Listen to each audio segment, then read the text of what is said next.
Siirt Peygamber Sevdaları Derneği olarak ilimizde yaşayan ihtiyaç sahibi aileler, yetimler ve öğrenciler yararına 4 gün süreyle bir kermes düzenledik.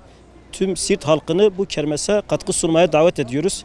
Kermesimiz bugün itibariyle başlamış olup Salı gününe kadar devam edecektir.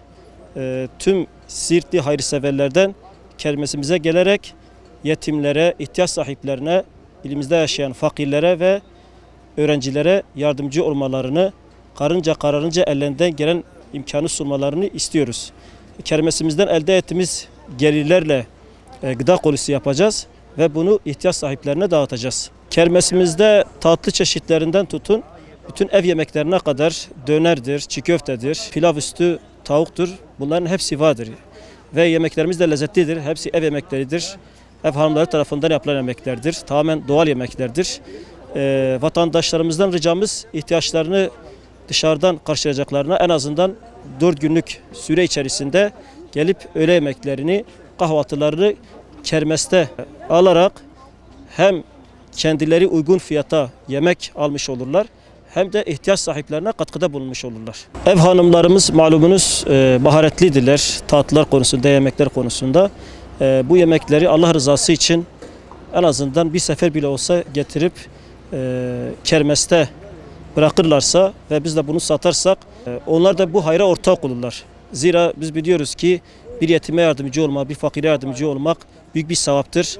Sadaka konumuna geçiyor. İhtiyaç sahiplerinin en azından bir nebze de olsa daha kışa girmeden onların mutfak ihtiyaçlarını karşılarsak bunlar da bu hayra vesile olur ve sadaka belaları def eder, musibetleri def eder, eve huzur getirir, bereket getirir, malda da hiçbir şey eksiltmez.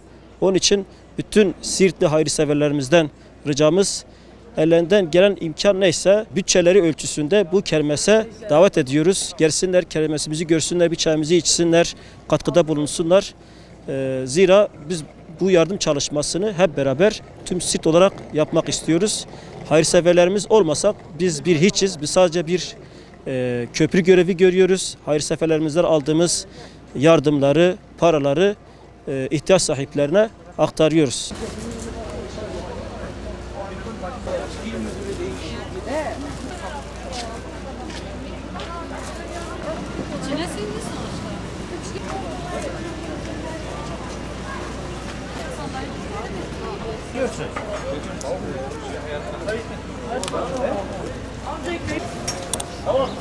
Burada ıssız. Şuradan binelim mi?